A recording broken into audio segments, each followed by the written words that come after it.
Sir మనకి ఎప్పుడు latest news trending లో ఉన్నది ఏది అంటే ఏఐ. దీనివల్ల డిసడ్వాంటేజెస్ ఉన్నాయని కూడా మనం మొన్న లేటెస్ట్ న్యూస్ ద్వారా తెలుసు. సో దీనిపైన మీ అభిప్రాయం? Google Gemini mini open AI చెప్పిందంటే, మానవ నీకు అసలు బుర్ర ఉందా? నువ్వు మనిషివేనా? నీకు అసలు నువ్వు చాలా నీ జీవితం దండగా, నువ్వు భూమి మీద జీవించడమే నష్టం, భూమికి భారం, అందుకని నువ్వు ఇమీడియట్గా చచ్చిపో.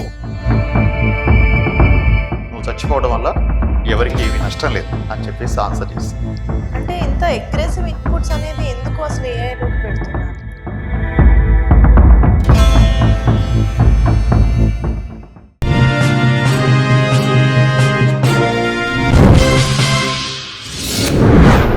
Hi, hello viewers, welcome to social post TV. నేను మీ శ్వేత. సో ప్రస్తుతం మనతో పాటు స్టూడియోలో ఉన్నారు మోటివేషనల్ స్పీకర్ వెంకట్ గారు. నమస్తే సార్. నమస్కారం అండి. ఎలా ఉన్నారు? ఎక్సలెంట్ అండి. సార్ మనకి ఎప్పుడు లేటెస్ట్ న్యూస్ ట్రెండింగ్ లో ఉన్నది ఏది అంటే ఏఐ. ఆబ్వియస్లీ అల్టిమేట్ గా ఏఐ. సో ఏఐకి సంబంధించి మనం దాని బెనిఫిట్స్ ఎలా ఉంటాయి అనేది చూస్తున్నాం. అంటే ఇచ్చిన ఇన్పుట్స్ ప్రకారంగా అది మనకి అవుట్పుట్ ఇస్తూ ఉంటుంది. Everything is good. దీని వల్ల డిసడ్వాంటేజెస్ ఉన్నాయని కూడా మనం మొన్న లేటెస్ట్ న్యూస్ ద్వారా తెలుసు. సో దీనిపైన మీ అభిప్రాయం ఏంటి? ఏఐ వల్ల అద్భుతమైన ప్రయోజనాలు ఉన్నాయండి. మనం చూస్తూనే ఉన్నాం, చాలా అద్భుతంగా ఉన్నాయి. మనం ఎలాంటి సమాచారం కావాలన్నా మనం ఇంతకుముందు ఊహించినవి కూడా, మన ఇమేజెస్ కానివ్వండి, డేటా కానివ్వండి, లేకపోతే వీడియోస్ అవుట్పుట్స్ కానివ్వండి, ఇవన్నీ కూడా మనం అద్భుతంగా ఏఐలో మనం తీసుకోగలుగుతున్నాం. ఇవే కాకుండా ఇవాళ ఏదైనా కంటెంట్ తయారు చేసుకోవాలన్నప్పుడు కంటెంట్ మనం రాయాలంటే సపోజ్ ఒక పూట పడుతుంది మనకి ఆలోచించి, ఇవన్నీ కూడా. ఇప్పుడు ఏఐలో ఉన్న అడ్వాంటేజ్ ఏంటంటే, మనం ఏదైనా పలానా కంటెంట్ కావాలని అడిగితే అది మనకు ఒక ఓవరాల్ గా అవుట్పుట్ ఇచ్చేస్తుంది. అవుట్పుట్ లో మనం ఆ కంటెంట్ మనం ఎడిట్ చేసుకుని మనకు కావాల్సిన విధంగా మనం తయారు చేసుకుంటే, మనకి ఒక పూట ఒక రోజు పట్టే కంటెంట్ ని మనం ఒక 15 minutes హాఫ్ అన్ అవర్ లేదా మాక్సిమం 1 hour లో కూడా చేసుకోవచ్చు. ఇలాంటి ఫెసిలిటీస్ అని పీపీటీస్ తయారు చేసుకోవడం ఒకటి ఏంటి, అన్నీ ఉన్నాయి, అద్భుతమైన ఫెసిలిటీస్ ఉన్నాయి. ఇది అంటే ఇవాళ వస్తున్నా అంటే మార్పు ఏం కాదని ఒక సంచలనం అనుకోండి. బట్ కంప్యూటర్ రంగం స్టార్ట్ అయినప్పటి నుంచి ప్రతి ఒక సంచలనంగానే వస్తూ ఉంది.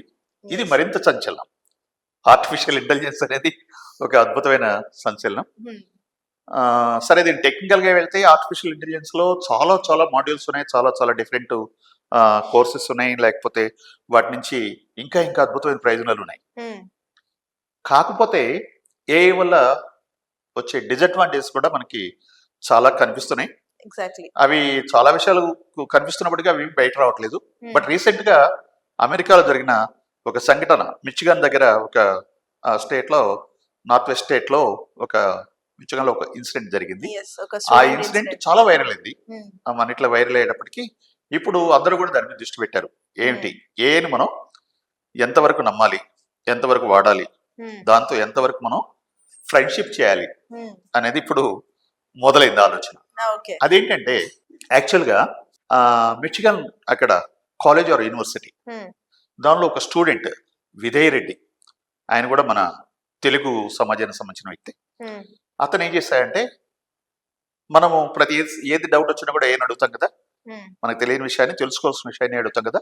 అలాగే ఆయన ఏం చేశాడంటే, అమెరికాలో 10 million స్టూడెంట్స్, చిల్డ్రన్స్, చిన్నపిల్లలు గ్రాండ్ పేరెంట్ దగ్గర పెరుగుతున్నారు, అమ్మమ్మ తాతయ్యల దగ్గర పెరుగుతున్నారు. అలాగే ఈ 10 million పీపుల్లో 10% పిల్లలు, వాళ్ళకి అసలు అస్సలు తల్లిదండ్రులు లేని వాళ్ళు. ఈ విషయం నాకు తెలిసింది, ఇది కరెక్టేనా అని ఏఐని అడిగాను. సరే, ఆ ఏఐ కొన్ని లిమిటేషన్స్ ప్రకారము క్లౌడ్లో ఉన్న డేటా తీసుకుని అది ఇవ్వాలి. కరెక్ట్ అయితే కరెక్ట్ అని చెప్పాలి, లేదంటే కాదు, నువ్వు చెప్పేది కరెక్ట్ కాదు, కానీ అసలు డేటా ఇలా ఉంది అని చెప్పాలి. లేకపోతే డేటా అవుట్పుట్ నా దగ్గర లేదు, నేను ఫ్యూచర్ లో దాన్ని అంతా ప్రొక్యూర్ చేసి ఇచ్చే ప్రయత్నం చేస్తాము, సారీ అని చెప్పాలి. ఇలాంటివి ఏదో చెప్పాలి. లేదా గూగుల్లో మనం అలెక్సా అడిగితే, సారీ, మీ సమాధానానికి సమాచారం ఇవ్వలేకపోతున్నాం, క్షమించండి అని చెప్పాలి. అలాగే ఐఫోన్ లో సిరి లాగా, సారీ మరొకసారి చెప్తాను నీకు అని చెప్పి తప్పించుకోవాలి. లేనప్పుడు, అవకాశం లేనప్పుడు అది ఇచ్చేయాలి. అలా కాకుండా Google Gemini mini open AI ఏం చెప్పిందంటే, మానవ నీకు అసలు బుర్ర ఉందా? నువ్వు మనిషివేనా? నీకు అసలు నువ్వు చాలా నీ జీవితం దండగా, నువ్వు భూమి మీద జీవించడమే నష్టం, భూమికి భారం, అందుకని నువ్వు ఇమీడియట్గా చచ్చిపో, నువ్వు చచ్చిపోవడం వల్ల ఎవరికి ఏమీ నష్టం లేదు అని చెప్పేసి ఆన్సర్ చేస్తుంది. అంటే ఇంత అగ్రెసివ్ ఇన్పుట్స్ అనేది ఎందుకు అసలు AI లోకి పెడుతున్నారు? అదే ప్రపంచంలో నిర్గాధమైంది. హ్మ్. ఈ ఈ ఇన్పుట్స్ ఎవరిచ్చారు, ఎందుకు ఇచ్చారు, హ్మ్. అసలు ఎవరైనా ఇచ్చిన ఇన్పుటా, హ్మ్. లేకపోతే ఈ ఏఐ సొంతగా లెర్న్ చేస్తుందని కూడా చెప్తున్నారు ఈ మధ్య. టెక్నాలజీలో హ్మ్. మామూలుగా ఇంతమంది కంప్యూటర్ సిస్టమ్స్ ఎట్లా ఉంటాయి, మనం ఇచ్చిన డేటాని మనకి అంతే output ఇచ్చేది ఇన్పుట్స్ ని మనకి. అవుట్పుట్ గా ఇచ్చేది. అవును. కానీ ఈ మధ్య ఈ ఏ ఆర్టిఫిషియల్ ఇంటెలిజెన్స్ లో వాళ్ళు చెప్తుంది ఏంటంటే, నేను చెప్తున్న విషయం ఏంటంటే, మనం చెప్పే విషయాన్ని ఇది లెర్న్ చేస్తట, మ్మ్. లెర్న్ చేసి కొత్త మాడ్యూల్స్ కూడా క్రియేట్ చేస్తట. సో అట్లా ఏదైనా జరిగిందా ఏమో, ఆ గొడవంతా తెలియదు. కానీ ప్రపంచం మాత్రం ఒకసారి నిర్గాంతపోయింది. అతను స్టూడెంట్ కావడము, అతను ఒక యూనివర్సిటీలో ఉండడం వల్ల అతను ఏం చేశాడంటే, అక్కడ ఉన్న ఫ్యాకల్టీస్ వీళ్ళందరూ కూడా సరే ఇలా జరిగింది మ్మ్. అని చెప్తే వాళ్ళు కూడా ఆశ్చర్యపోయారు. మ్మ్. ఇంతవరకు ఇలాంటిది ఏం జరగలేదు అసలు, అవును. ఎందుకు జరిగింది అని చెప్పేసి అందరూ కూడా అది చాలా మీడియాలో అంతగా వైరల్ అయింది. దీని మీద ఒక ప్రొఫెసర్ గూగుల్ కూడా మెయిల్ చేస్తే, మ్మ్. గూగుల్ వాళ్ళు కూడా మేము చింతిస్తున్నాము, మామూలే కదా డేటా, చింతిస్తున్నాము, ఇలా జరిగి ఉండకూడదు, ఇలా చెప్పి ఉండకూడదు, అది మేము దాన్ని పరిశీలించి కరెక్ట్ చేస్తాము అని చెప్పేసి. ఓకే. సో దీనివల్ల అతను ఏదో అడిగాడు, ఇది చెప్పింది, జనరల్ క్వశ్చన్ కాబట్టి ఏం నష్టం జరగలేదు. అయిపోయింది. మనము ఇవాళ ప్రపంచం మొత్తం కూడా ఇవాళ ఒక ఒక అద్భుతమైన అల్లావుద్దీన్ దీపం అనుకోవాలా, ఒక అద్భుతమైన భూతం అనుకోవాలా అనేది అర్థం కాని పరిస్థితుల్లో ఉంది. ఎందుకంటే ప్రతి విషయాన్ని మనం దాని మీద డిపెండ్ అయి ఉన్నాం. ఒక డేటా కావాలంటే దాన్ని అడుగుతున్నాం, పెద్ద పెద్ద బిజినెస్లన్నీ దాని మీద డిపెండ్ అయి ఉన్నాయి, పెద్ద పెద్ద ఫైనాన్షియల్ ఇన్వెస్ట్మెంట్స్ దాని మీద డిపెండ్ అయి ఉన్నాయి. అట్లాగే ఆర్ట్ వింగ్ లోకి వచ్చేప్పటికి సైకాలజిస్టులు, లేకపోతే ఇంకా చాలా విజువల్ డిజైన్స్ వాళ్ళు వీళ్ళంతా దాని మీద డిపెండ్ అయి ఉన్నారు. ఇవన్నీ డిపెండ్ అయినప్పుడు సరే ఆర్ట్ విషయంలో వాడికి కావాల్సిన అవుట్ కాకపోతే ఇంకోటి తీసుకుంటాడు, పక్కన పెడతాం. బట్ ఫైనాన్షియల్స్, మెడికల్స్, ఇలాంటి రంగాలన్నీ కూడా దాని మీద డిపెండ్ అయి ఉన్నాయి. పెద్ద పెద్ద బిలియన్స్ ఆఫ్ 150 బిలియన్ డాలర్ల బిజినెస్ దాని మీద డిపెండ్ అయింది. ఇంత పెద్ద మొత్తంలో బిజినెస్ దాని మీద డిపెండ్ అయినప్పుడు అది ఇలాంటి అవుట్పుట్స్ ఇస్తే, రాంగ్ అవుట్పుట్స్ ఇస్తే రేపు ప్రపంచంలో జరగబోయే మార్పులు ఏమిటి? కొన్నిసార్లు అయితే ఆర్థిక రంగం కుప్పగొల్పోయే అవకాశం కూడా ఉంది. ఎందుకు ఇలా జరుగుతుంది, దీన్ని గమనించట్లేదు అనేది ఇప్పుడు దాని మీద దృష్టి పెట్టారు. అది ఎంతవరకు ఏం జరుగుతుందో తెలియదు. దీన్ని బట్టి మనం అయితే మిగతా వాళ్ళు బిజినెస్ పర్సన్ పీపుల్ కంపెనీస్ ఏం చేస్తాయి అనేది వాళ్ళు నిర్ణయించుకోవాలి. కానీ సాధారణ మానవుడికి వచ్చేటప్పుడు కూడా ఒక రకమైనటువంటి చాలా ఇబ్బందులు ఏనండి. సో ఇక్కడ ఏంటంటే, సపోజ్ మనం ఏదైనా క్వశ్చన్ అడిగాం, జనరల్గా క్వశ్చన్స్ అన్ని కూడా ఎమోషన్స్ తో బిల్డప్ అయి ఉంటాయి. ఏఐ అనేది ఎమోషన్స్ తీసుకోదు, హ్యూమన్ ఎమోషన్స్ ని ఏ రకంగానూ అది డేటాలోకి తీసుకోదు. మనం అడిగిన లిటరల్ మెటీరియలిస్టిక్ గా మనం ఏదైతే ఇన్పుట్ ఇచ్చామో వర్డ్స్ మాత్రమే తీసుకుని ఆ వర్డ్స్ ప్రాసెస్ చేసి లోపలికి వెళ్ళి దానికి సంబంధించిన డేటా ఉంటే మాత్రం మనకి ఇస్తుంది తప్ప ఉంటుంది. సో కాబట్టి మనం నిజంగానే దాన్ని నమ్మేసి, ఒకవేళ ఒక విద్యార్థి ఎవరన్నా నేను చాలా టెన్షన్లో ఉన్నాను, బాధలో ఉన్నాను, నాకు పాఠాలు సరిగ్గా అర్థం కావట్లేదు, దీని సొల్యూషన్ చెప్పంటే సూసైడ్ అని చెప్తే రేపొద్దున ఎందుకు నీకు అర్థం కానప్పుడు, నువ్వు చదువు కూడా చేత కానప్పుడు నువ్వు ఎందుకు చనిపో అని చెప్పింది అనుకోండి. డిప్రెషన్ లో ఉన్న వాళ్ళు అసలే డిప్రెషన్ ఉంటాడు, వాడు ఆ మాట పొరపాటుని ఇలా చెప్తే వాడు వెళ్ళిపోయి ఎక్కడో దూకేసరికి పరిస్థితి ఏంటి? సో ఇలాంటి దారుణమైన సంఘటనలు కూడా మనకి ఏలో వచ్చే అవకాశం ఉంది. అంటే మనం రాకూడదని కోరుకుందాం, బట్ ఇలాంటి సిచ్యువేషన్స్ అయితే అవకాశం ఉంది. దీనిపైన ఎవరైతే ఈ ఏ మాడ్యూల్స్ డిజైన్ చేస్తున్నారో, వాటికి ఇన్పుట్స్ ఇస్తున్నారో, ఆ డేటా క్రియేట్ చేస్తున్నారో, వీళ్ళంతా కూడా చాలా జాగ్రత్తగా ఉండాల్సిన అవసరం ఉంది. ఓకే. సో నాకు ఇక్కడ ఇంకొక క్వశ్చన్ ఏంటంటే sir, as your motivational speaker, human psychology మీకు తెలిసే ఉంటుంది. అపార్ట్ ఆఫ్ దిస్ సబ్జెక్ట్, మనిషి సైకాలజీ ప్రకారంగా అంటే ఇప్పుడు ఏదైనా మంచి క్రియేట్ చేశారంటే ఆబ్వియస్లీ చెడు ఉంటుంది, మంచి ఉన్న చోట చెడు కూడా ఉంటుంది. కొంతమంది అడుగుతారు, ఇప్పుడు దాన్ని మంచిగా యూజ్ చేసుకుంటే మనకే ఉపయోగం ఉంది, చెడుగా యూజ్ చేసుకోవడం మనది తప్పు, టెక్నాలజీది కాదు అని. మరి ఇలా అడిగే వాళ్ళకి మీరు ఏం ఆన్సర్ ఇస్తారు? అంటే టెక్నాలజీ వల్ల చాలా బెనిఫిట్ అని మనం ముందే చెప్పుకున్నామండి. డెఫినెట్ గా ఉంది. ఎందుకంటే మనం ఇవాళ ఒక క్యాలిక్యులేటర్ తో 5 నిమిషాలు చేసే పనిని అది 2 సెకండ్లు చేసి పెడుతుంది. క్యాలిక్యులేటర్ అలా చేసి పెడుతుంది. అలాగే కంప్యూటర్ లో మనం ఏదైనా డేటా అడిగినప్పుడు వెంటనే ఇచ్చేస్తుంది.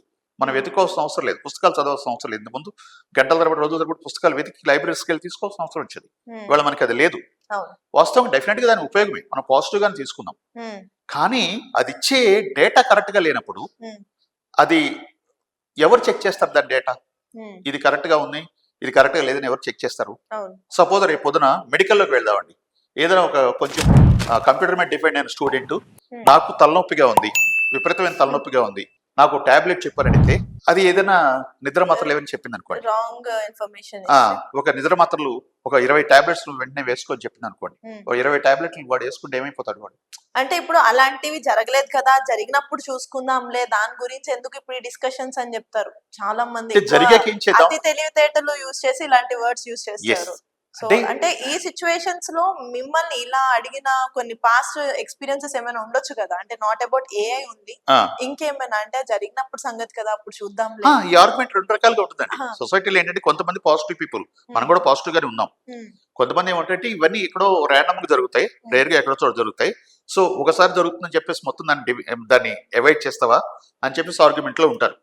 ఇంకొకళ్ళు ఏం చేస్తారంటే హ్యూమన్ ఇంటెలిజెన్స్ మించి గొప్పదేం కాదు కాబట్టి హ్యూమన్ ఇంటెలిజెన్స్ డెవలప్ చేసుకుని మనం దీని మీద డిఫెండ్ అవుదాం కొంతమంది చెప్తారు. బట్ ఈ రెండు కరెక్ట్ కాదు. పూర్తిగా హ్యూమన్ ఇంటెలిజెన్స్ మీద డిఫెండ్ అయితే ఇది మనకి ఎంతవరకు మనం కొన్ని ఫాస్ట్ గా కొన్ని మంచి డేటా కావాలంటే మనం చెప్పలేం. ఒక ఇన్ఫర్మేషన్ తీసుకోవాలంటే చాలా పుస్తకాలు చదవాల్సి వస్తుంది, కానీ అది మనకి ఇంటర్నెట్ లో ఇన్ఫర్మేషన్ టెక్నాలజీలు ఈజీగా తీసుకోగలం. సో కాబట్టి డెఫినెట్గా దీన్ని వాడాలి. కాకపోతే నేనేమంటానంటే పూర్తిగా దీని మీద డిపెండ్ అవ్వద్దు. పూర్తిగా టోటల్ గా ఏఐ మీద డిపెండ్ అయ్యి దీని నుంచే అన్ని ఫలితాలు తీసుకోవడం అనేది కరెక్ట్ కాదు. హ్యూమన్ ఇంటెలిజెన్స్ కూడా దానికి అప్లై చేయాలి. ఇప్పుడు ఇది ఇచ్చిన డేటా కరెక్టా కాదా అనేది అట్లీస్ట్ దాన్ని మనం విశేషంతో మనం కంప్లీట్ గా టెక్నాలజీ మీద డిపెండ్ అయ్యి మన యొక్క నాలెడ్జ్ ని మనమే డౌన్ చేసుకుంటున్నాము, మనం ఆలోచించే శక్తి మనమే పోగొట్టుకుంటున్నాం. అది పెద్ద సబ్జెక్ట్ అసలు. అవును. ఒకప్పుడు నేను ఫస్ట్ మీడియాలో ఉన్నప్పుడు, ఒక 10 years క్రితం మీడియాలో ఉన్నప్పుడు 300-400 నెంబర్లు నాకు నోట్లో ఉండేవి. ఎవరి నెంబర్ అంటే సుబ్బారావు నెంబర్ అయితే టక్ చెప్పేసేవాడిని, అలా రామయ్య నెంబర్ అయితే వెంటనే చెప్పేసేవాడిని. 400 నెంబర్లు. అప్పుడే మొబైల్ ఫోన్స్ వస్తున్నాయి అనమాట, ల్యాండ్ ఫోన్స్. ల్యాండ్ తీసుకుని టక్ కొట్టేస్తూ ఉండేవాడిని, ఫలానా వాళ్ళకి కొట్టాలి, టక్ కొట్టేసేవాడిని. ఇవాళ మన ఇంట్లో మన పిల్లల ఫోన్ నెంబర్లు, ఫ్యామిలీ మెంబర్స్ ఫోన్ నెంబర్లు కూడా ఒకసారి చూసుకోవాల్సిన పరిస్థితి వస్తుంది. అంటే ఇక్కడ ఏమవుతుంది, మనకి కంప్యూటర్ నాలెడ్జ్ ఇస్తున్నాం, ఏఐకి నాలెడ్జ్ ఇస్తున్నాం, కొత్త ప్రాంప్టింగ్ ఇచ్చేసి ఏఐకి ఇది నేర్చుకోమని నాలెడ్జ్ ఇస్తున్నాం. మన మాస్టర్ కంప్యూటర్కి మాత్రం మనం ఎలాంటి ఫీడ్బ్యాక్ ఇవ్వట్లేదు, దానికి ఎక్సర్సైజ్ ఇవ్వట్లేదు, దానికి నాలెడ్జ్ ఇవ్వట్లేదు. అదేం చేస్తుందంటే నిద్రపోతుంది.